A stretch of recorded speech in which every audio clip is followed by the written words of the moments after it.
তো গাইস আমি একটু দোকানে থামছিলাম, কিছু খাবার দাবার কিনলাম।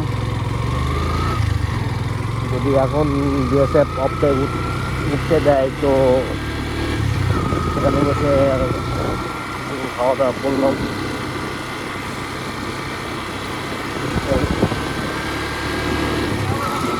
গাইস আমার মন যে খারাপ ছিল, কিন্তু আমি যে বাইক নিয়ে বেরোলাম, হালকা একটু রাইড করা শুরু করছে কিনা গাইস, আমি একদম পুরো ফ্রেশ।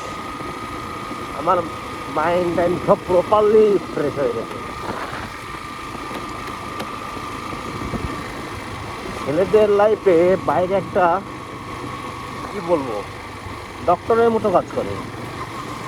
আপনার যেমন যখন কোনো অসুখ হবে, ডাক্তারের কাছে গেলে যেমন ওষুধ দিবে, তেমনি আপনার যদি মন খারাপ থাকে বা আপনি আপসেট থাকেন কোনো বিষয় নিয়ে, তো আপনি জাস্ট আপনার কাছে যে ব্যাগটা থাকবে সেই ব্যাগকে নিয়ে বেরোবেন, দেখবেন আপনি প্রপারলি একটা ফ্রেশ মাইন্ড নিয়ে পারবেন। তো ঠিক আছে, কিন্তু এখন কি হবে, উঠতে দিবে? মনে তো হচ্ছে না উঠতে দিবে। সমস্যা নেই, দেখা যাক,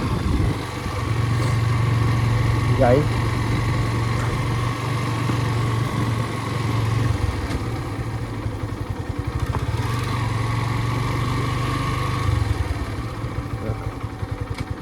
গাইস আমাকে আটকাইলো না। মোটর ব্লগারদের একটা অন্য লেভেলের রেসপেক্ট আছে ভাই।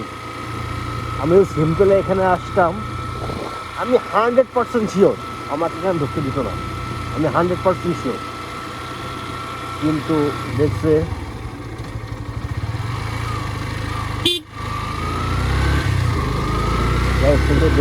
যে ভিডিও করতে করতে আসতেছে, পারমিট, আই এম পারমিটেড। তো আসলে অবদায় চলে আসলাম। এখন যাবো কোথায়, কোন দিকে যাই? আচ্ছা চলেন বাম দিকেই যাওয়া যাক। আপনাদের আগে একটা ভিডিওতে দেখাইছিলাম যে দ্বীপ, ওখানে গিয়েই বসি।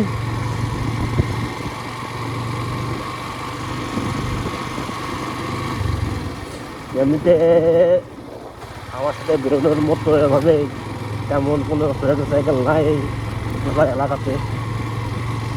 ম্যাক্সিমাম টাইমে আমি একা থাকি, এক ছোটো ভাই আছে, সে তার সাথে ভাড়ার সাথে বের হই। তো আজকে এমনিতে তেমন একটা বের হইতে ইচ্ছা করতেছিল না।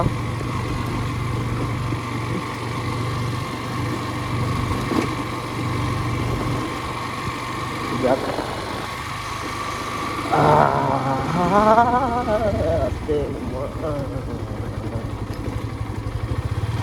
আমি তো পুরো আওলাই গেছি গাইস।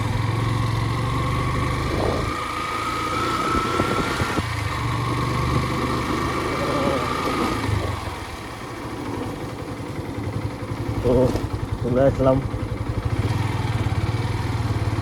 সেই দ্বীপ। আরে গাইস প্রচুর পোকা,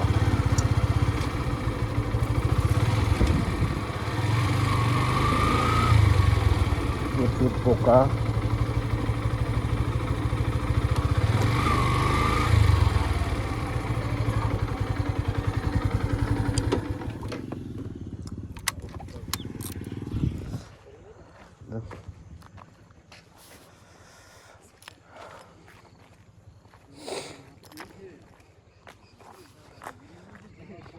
তো নদীর বুকে এক বিন্দু চর, সেখান থেকে দ্বীপ। এই দ্বীপে গাইস শীতকালে শেষের দিকে, মানে শীতকালে প্রচুর বিদেশি পাখি এখানে আসে।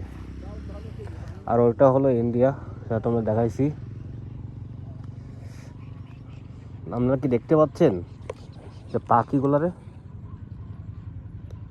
ওই যে সাদা সাদা পাখি মনে হয় আপনারা দেখতে পাচ্ছেন না। তো এখানে প্রচুর, আমি এমনি দেখতে পাচ্ছি প্রচুর, মানে গাছের উপরে পুরো সাদা হয়ে গেছে, পুরো সাদা। তো গাইস থাকেন, বাই, নিজেকে একটু টাইম দেই, পরবর্তীতে নতুন একটা ভিডিও নিয়ে চলে আসবো।